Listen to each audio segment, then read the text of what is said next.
নমস্কাৰ বন্ধুসকল, মই জ্যোৎস্নাই স্বাগতম জনাইছোঁ মোৰ চেনেলৰ অন্য এটি ভিডিঅ'লৈ।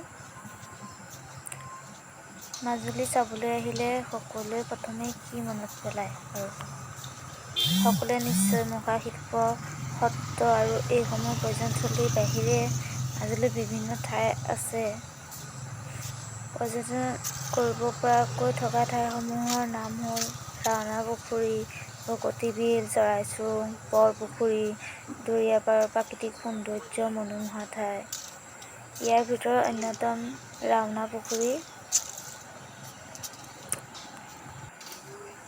এক কিংবদন্তীৰ মতে আহোম ৰজা জয়ধ্বজ সিংহৰ শাসনকালত মাজুলীৰ অন্যতম দক্ষিণপাট সত্ৰৰ উত্তৰ চুকত এটি পুখুৰী খন্দাৰ মানসেৰে এজন ৰাজবিষয়াৰ তত্বাৱধানত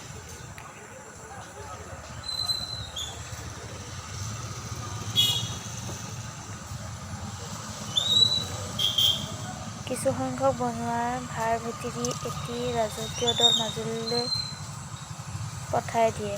ৰজাৰ আজ্ঞা অনুসৰি বিষয়াজনৰ নেতৃত্বত মাজুলীত পুখুৰী খন্দা কাম আৰম্ভ কৰা হ'ল।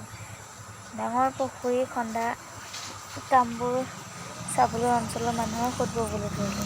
অন্যহাতে ৰাজবিষয়াজনৰ মুখত অসংখ্য টেমুনা থকাৰ বাবে তেওঁক মানুহে ৰাৱণ বুলিছে আৰু পিছলৈ এই ৰাৱণে খন্দা পুখুৰীৰ বাবে মানুহে ৰাৱণ বুলিছে।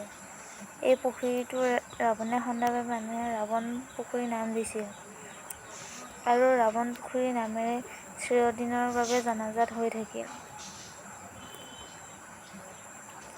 ৰাওনা পুখুৰীটোৰ মুঠ মাটিকালি ৮০ বিঘা আৰু এই পুখুৰীটোৰ পাৰৰ ঠাইখিনিৰ নাম ৰাওনা পাৰ নামেৰে জনাজাত।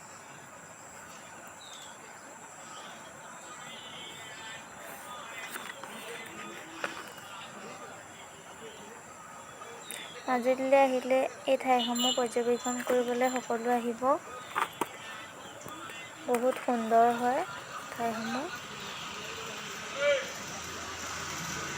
আৰু কিছু ঠাই আছে মাজে সময়ে সেইসমূহ দেখুৱাবলৈ যত্ন কৰিম। ভালদৰে এডিটিং কৰিব নাজানো, ভালে বেয়াৰ মাজতে দিছোঁ। আপোনালোকে মাজুলীৰ ঠাইসমূহ চাবলৈ পাব। মৰম দিব, সকলোৱে আশীৰ্বাদ কৰিব।